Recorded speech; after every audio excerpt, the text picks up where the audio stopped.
ხელისუფლებას აწყობს, რომ არ ისაუბრონ ორგანიზატორება და ისაუბრონ მხოლოდ თვითონ.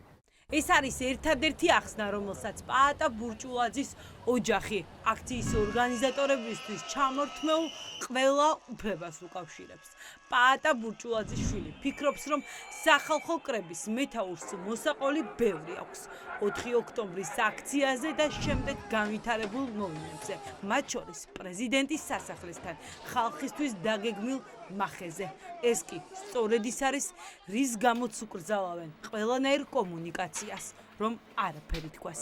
თუ მართალი არის ხელისუფლება, მაშინ რატომ არ აძლევენ საუბრის საშუალებას? მისცენ ისაუბრონ და გავიგოთ რეალურად რა მოხდა. იქნებ მართალი არის ხელისუფლება, ხო, მაგრამ ფაქტი ჯიუტია ვხედავთ, რომ ზუსტად ხელისუფლებამ აუგრძალა 4 ოქტომბერზე საუბარი. ფაქტია, რომ რაღაც ვერ წავიდა ისე 4 ოქტომბერს, თუნდაც ის გადაჭრილი ღობე, რომელიც როგორ შეიძლება დაიჯერო, რომ ის არ იყო გადაჭრილი, ხო, იუველირული სიზუსტით იყო ჩაჭრილი.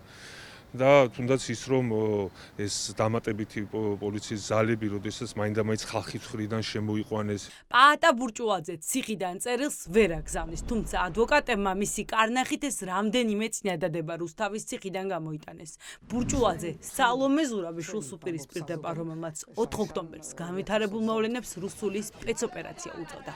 სოფლიო ბანი ალაპარაკებას 8 დეკემბერს ანონსებს. ამ დღეს გადის ის აკრძალვები, რომელიც მას პროკურატურამ დაუწესა. გმობთ ყველანაირ მცდელობას იმისა, რომ გარკვეული კითხვის ნიშნები გაჩნდეს ციხეში ჯდომი ადამიანების მიმართ, რომლებსაც საკუთარი ჯვარი აქვთ სატარებელი ძალიან მძიმე სასჯელის სახით, ემუქრებათ მრავალწლიანი პატიმრობა და ამ დროს თავისუფალმა ადამიანმა, რომლის უმართაც სისხლისამართლებრივი დევნაც კი არ არის დაწყებული, რომელსაც არავითარი რეალური ფასი არ აქვს გადახდილი ოპოზიციაში ყოფნისთვის და ქართულ ოცნებასთან ბრძოლისთვის, ბუნებრივია, ჩემი აზრით, უფრო ეთიკური იქნება, რომ თავი შეიკავს ხოლმე ასეთი განცხადების გაკეთებაზე. 4 ოქტომბრის აქციის შემდეგ განვითარებულ მოვლენებს რუსული სპეცოპერაცია სალომე ზურაბიშვილმა ტელე-პირველისა და ფორმულასთვის მიცემულ ინტერვიუში უწოდა.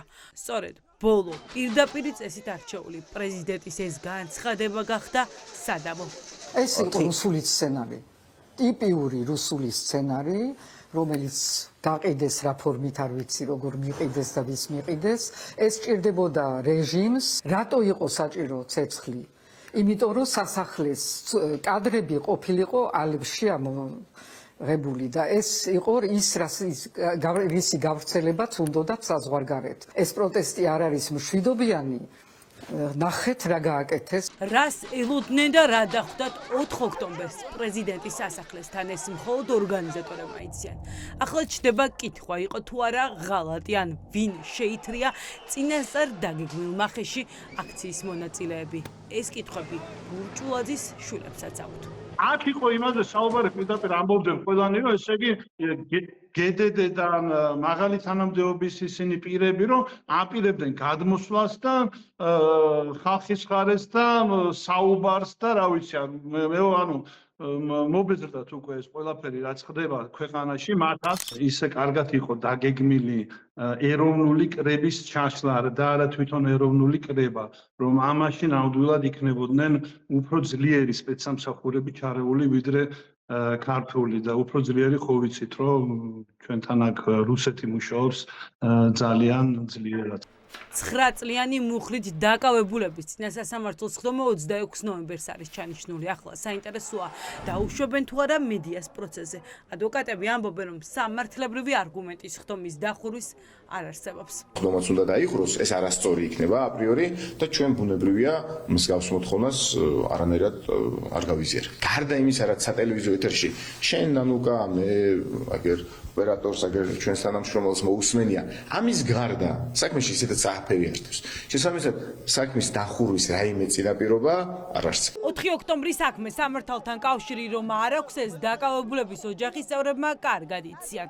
5-ვე დაკავებულს, ვისაც დიდი შეკრების ორგანიზებას ედავებიან, ყოველდღიურად ქართული ოცნება ახალ აკრძალვებს უმატებს. ჩვენ გავასაჩივრეთ დადგენილი წესით აღნიშნული აკრძალვა და პასუხად მივიღეთ ახალი აკრძალვა. რამოდენიმე დღის წინ ამ 5 პატიმარს ასევე აეკრძალა დამატებით ქონებრივ საკითხებთან დაკავშირებული მინდობილობის გაცემა. ჩვენ მაგალითად მხოლოდ ის ბინა გვაქვს, რომელშიც ვცხოვრობთ, მურთაზის საკუთრებაში არის ბინა, რომელშიც ვცხოვრობთ, თანასაკუთრებაში ვცხოვრობთ ნახევარი.